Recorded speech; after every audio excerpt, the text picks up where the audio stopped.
There was a time in the not-so-distant past when I felt like first-person perspective dungeon crawlers would yield no fun at all given my taste in games. I'm someone who loves a gripping story with interesting characters and intense RPG battles, and nothing sounded further from that than the idea of meandering in perpetuity, all the while staring at repeating wall graphics for hours on end. It wasn't until I experienced games like Shining in the Darkness and Arcana that I came to realize just how engrossing these kinds of games can be, with their rewards and risks down every unexplored path or hallway. Shining the Holy Ark was a natural step up from its predecessor on the Sega Genesis, and I've gotta say that it only made me love this genre more than I ever have before. The adventure opens with a team of mercenaries arriving at a mine on the hunt for a rogue ninja named Rhodey, rumored to be hiding there. After searching some tunnels and discovering his whereabouts, they all engage in battle, only to be caught up in a twist of fate when a cave-in nearly kills them all. The main hero, Melody, and Rhodey, clinging to life, are visited by the culprits that caused the accident. It turns out that three spirits shook up the place too much while taking off, and feeling responsible for these human lives now hanging in the balance, they decide to make amends by extorting them.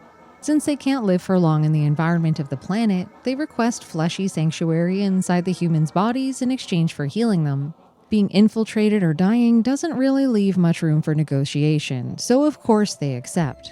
Rhodey also joins the group after suffering an amnesic episode, and the three, now inhabited by otherworldly beings, are set upon a journey to save the world from plunging into a new reign of darkness, though they don't quite know it yet at this point. I'm a sucker for a good story in my RPGs, and while Shining the Holy Ark has plenty of that to go around, how it was delivered made my interest falter after a while. I should mention that the writing quality is excellent, with no major issues, aside from a few grammatical blips here and there.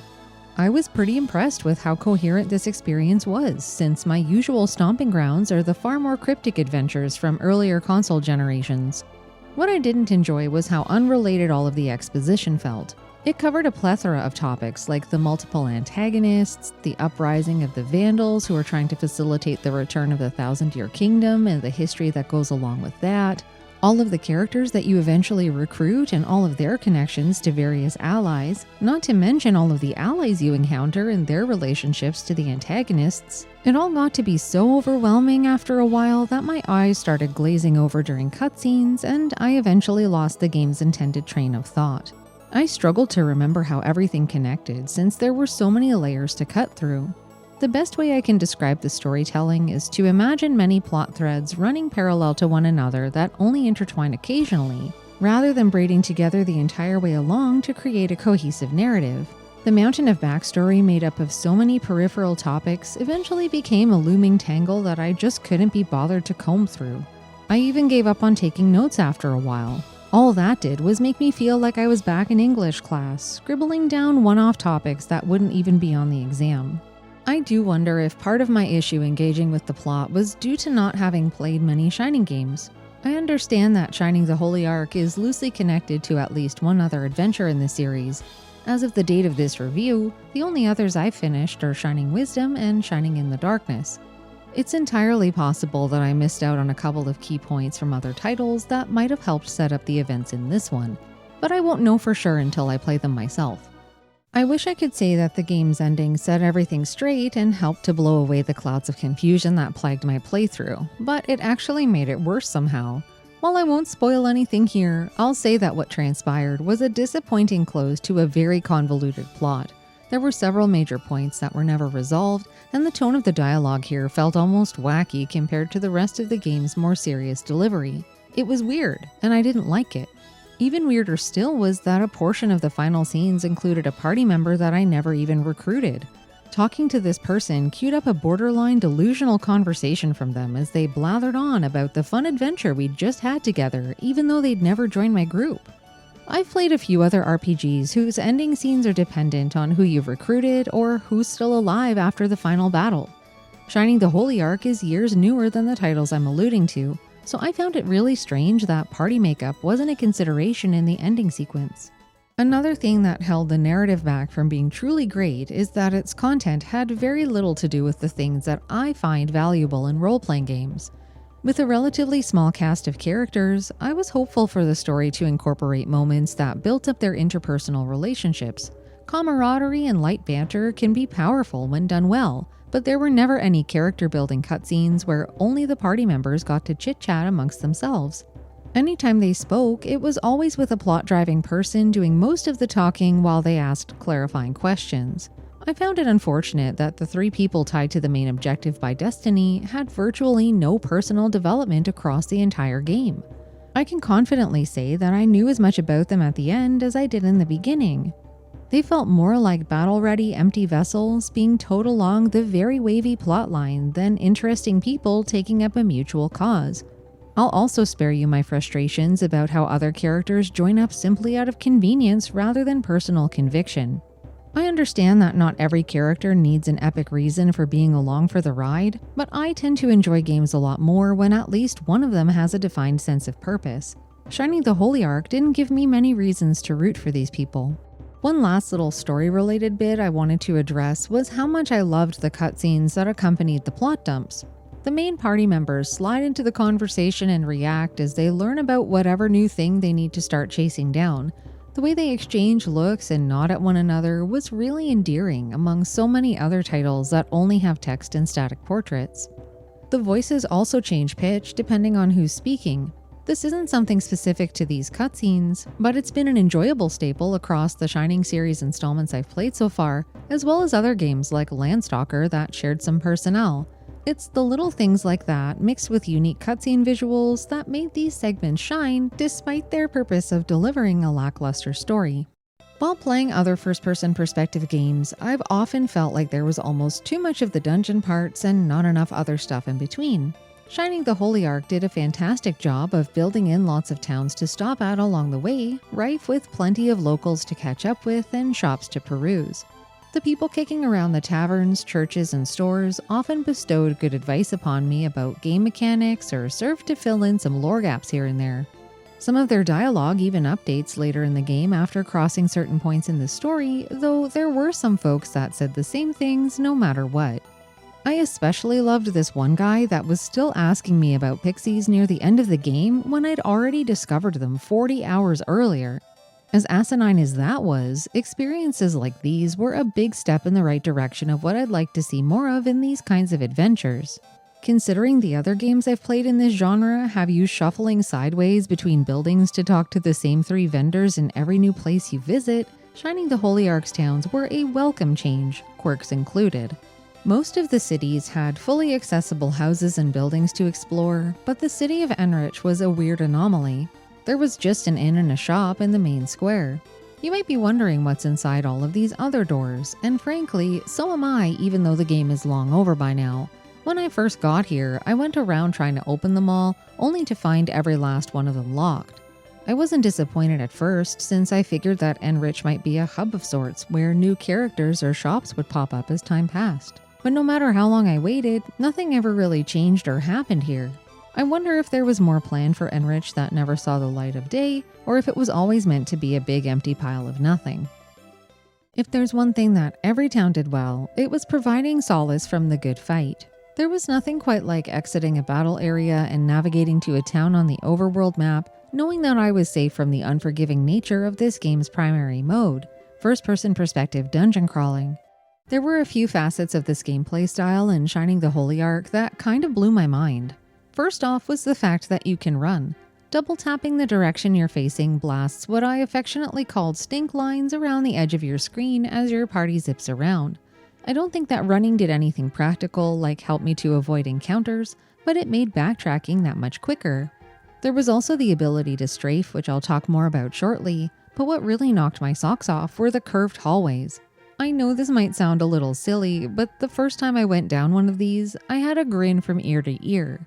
After playing titles like Shining in the Darkness and Arcana that stuck to more conventional paths with 90-degree turns, being able to race around these ones was comparatively invigorating. I also deeply appreciated how many different environments there are, keeping the exploration portions fresh so you're not just staring at the same recolored walls over and over for tens of hours. You roam buildings, forests, caves, ancient ruins, and a handful of other locations. Of this bunch, my favorites were the outdoor spaces. The forests in particular had a livelier palette, along with an undeniable creepiness factor that added to the tension of discovering a new place. This uneasiness was also infused into the layout of these areas on the map screen. Their twisting little paths are way more chaotic than the carefully considered symmetry of the human-made locations, affording these places a truly foreboding atmosphere that I really enjoyed diving into. Another thing you can do while out and about is search any spot you like, with the manual even encouraging checking out rocks and ponds as a shove in the right direction. While this is obviously daunting considering how much square footage you cover across the whole journey, it was actually pretty fun poking around dead ends and scenery for hidden stuff. I was pleasantly surprised by how many times I was rewarded for just bothering to look, finding equipment, items, and even recruitable pixies. Most of the time there'd be nothing at all except an occasional animation of critters and creatures scurrying away after your unannounced visit. I loved when ghosts erupted from headstones in the cemetery or little hedgehogs came crawling out of the tunnels in the mine. Surprisingly though, this wasn't the only way to find secrets. There's a few instances of Wolfenstein 3D-esque hidden areas where you bonk into a solid wall that whisks away to reveal a hidden area. I'm sure I missed the majority of these locations, but it was always really exciting when I'd accidentally plow into one of them. I also need to applaud the game's auto-mapping.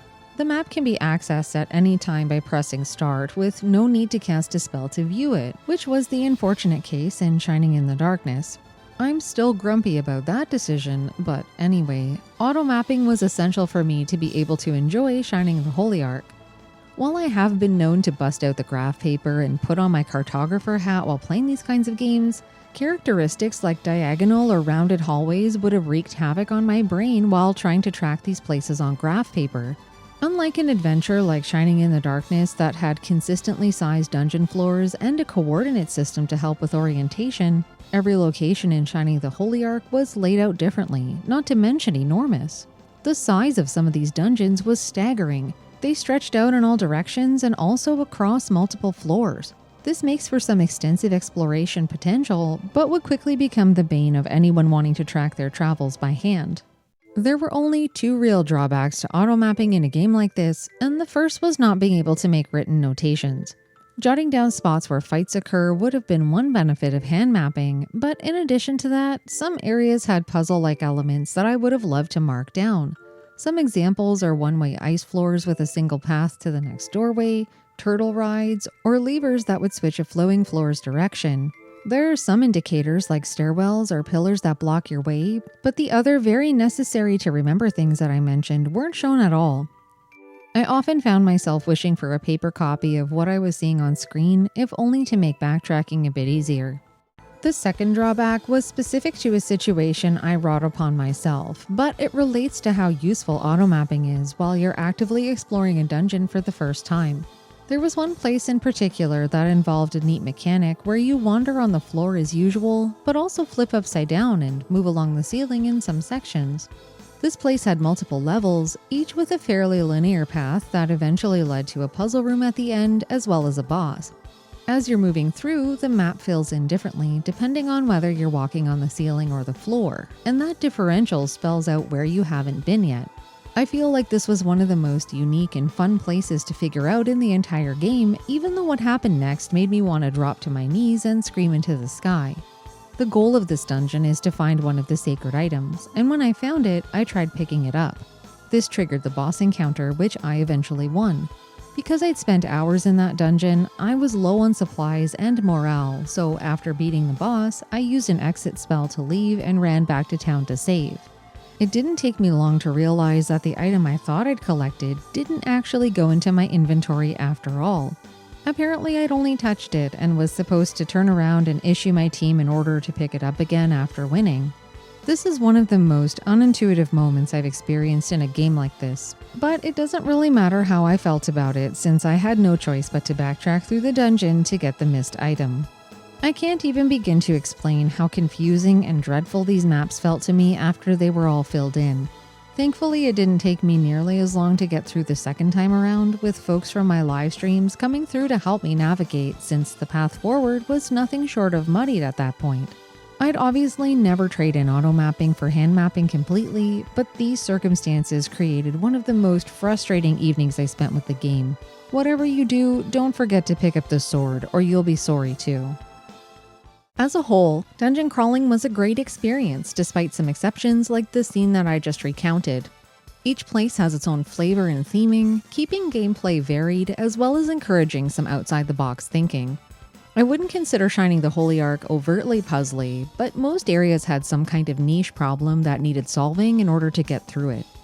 The solutions to these puzzles are the kinds that make you groan out loud when you figure them out. I often had some clever postulates about what I might need to do, but had no idea how to get it done within the game's rules. There are a number of examples I could give to illustrate this, but the one that made me the crankiest was a dungeon that had a rotating platform that dumped you down a pit while approaching a timed door.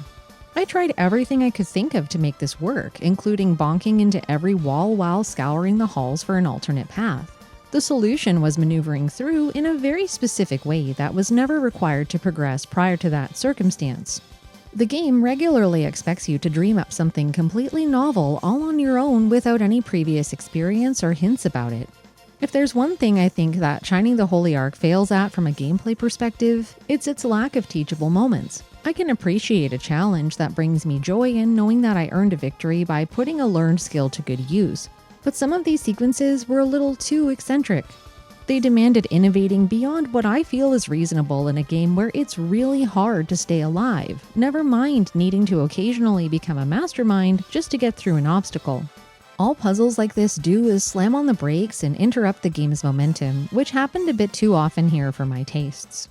Fumbling around playing detective was frequently interrupted by encounters with aggressive monsters. At first, I thought these fights were random, but after walking through areas multiple times, I noticed that enemies always spawned on the same tiles.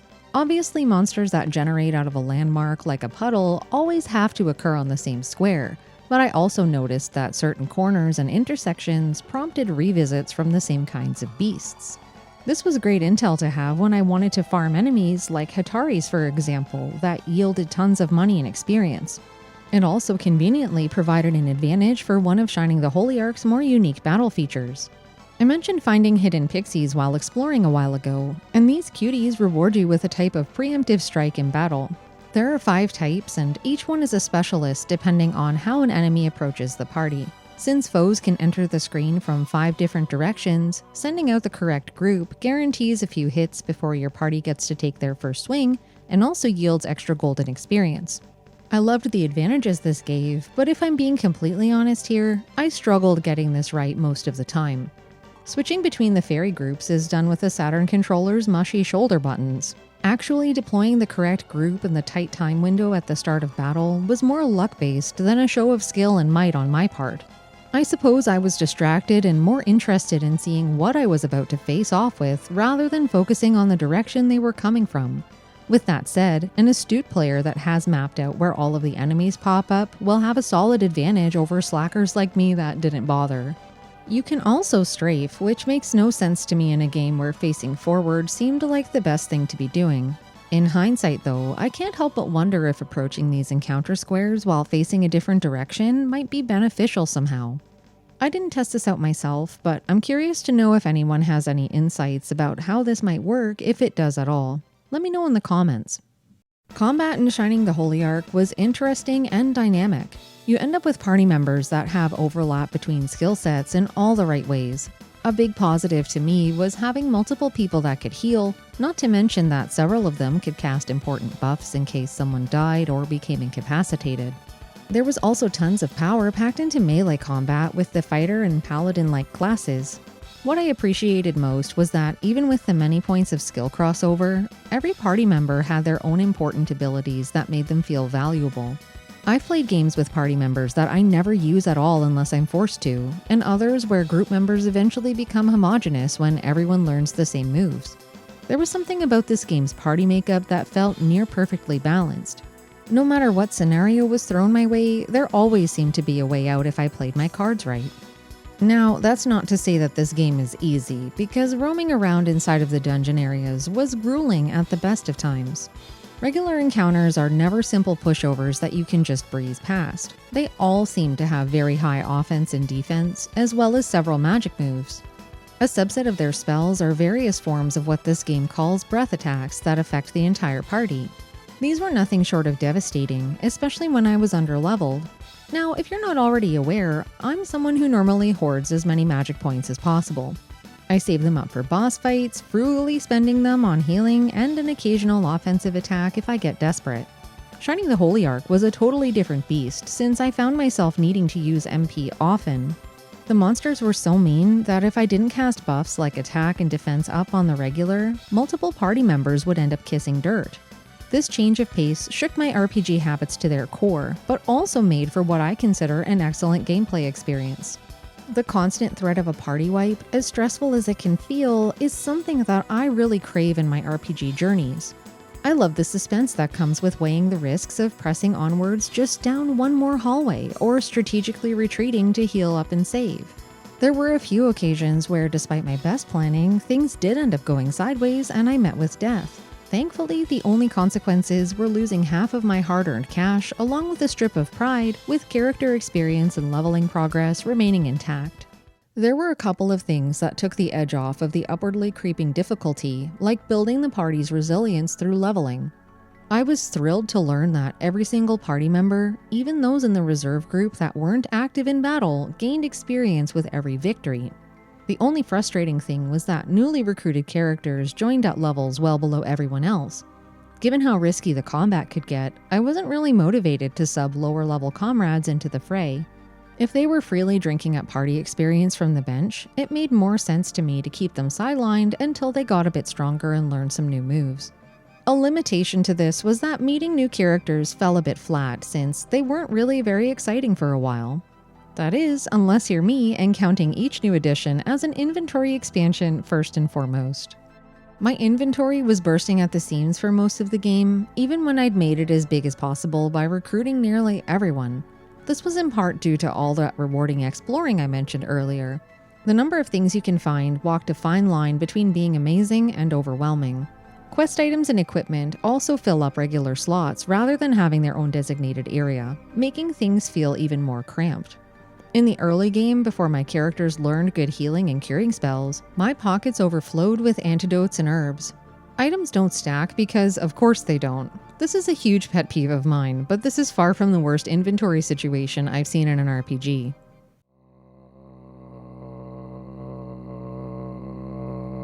I did sell some quest items along the way since they can be bought back if necessary, but I had a much harder time deciding what equipment to part ways with. Certain weapons and armor had special perks like upping breath defense or bolstering max HP, for example, along with the usual attack or defense improvements. I love the variety, but also loathe not having enough room to carry several options around. Swapping equipment out would have benefited me in a couple of sticky situations, but unfortunately, it just wasn't feasible here. For all the strife the inventory screen caused me, buying and selling items in shops was a very well streamlined and surprisingly pleasant experience. Many RPGs I've played don't divulge stats prior to buying, which I find pretty annoying. Much to my dismay, the manual wasn't any help either. On the bright side, the shops proved extremely forthcoming by demystifying each item. It was crystal clear exactly how new purchases would affect character stats, but that's not all. My favorite part was that during the transaction, you can simultaneously trade in old stuff and equip the new shinies all in one fell swoop.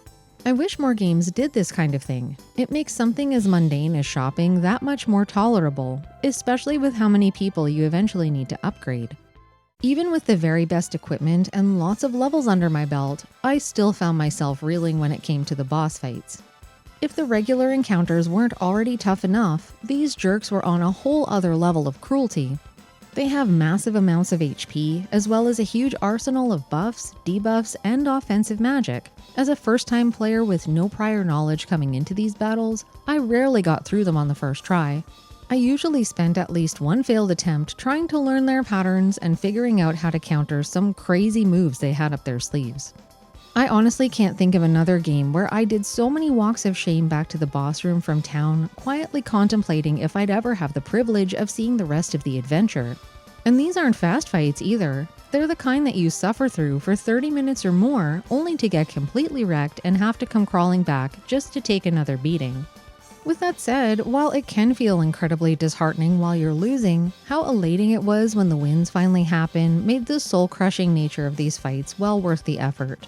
As much as I'd love to take all of the credit for my triumphs over evil, there were a few times when I won out of what I'd call pure luck. One example of this was a battle with a witch named Rillix. The first time I fought her, she cast attack up on herself. It boosted her physical attack so high that she was able to kill my party members in a single hit if they weren't at full health. And let me tell you, she didn't waste any time destroying my entire party this way. I regrouped several times and deployed a couple of different strategies to try, all of which failed miserably. Then, in one fateful attempt, Rillix foolishly cast that attack up spell on one of her minions instead of herself, which rendered the rest of the fight a total breeze. It almost felt like cheating in a way, or maybe the game finally took pity on me after 4 or 5 total party flatlines. If you're someone that loves really punishing combat, this is the game for you. Shining the Holy Ark is without question one of the most challenging role-playing games I've finished so far. It has a hefty amount of strife in its combat, as well as some very rewarding exploration and diverse upgrades to tweak your characters with. The party composition is almost perfectly balanced with something for every playstyle, but the one major flaw, apart from every single enemy having the exact same horrifying death scream, is the mess of a story. There are so many things left open-ended when the credits roll. I'll never know if Sabato's wife was right about him hiding something, or whether or not Rhodey got his memory back. If you can overlook those glaring issues and feel like leaning into an otherwise polished dungeon crawling experience, Shining the Holy Ark is a solid recommendation.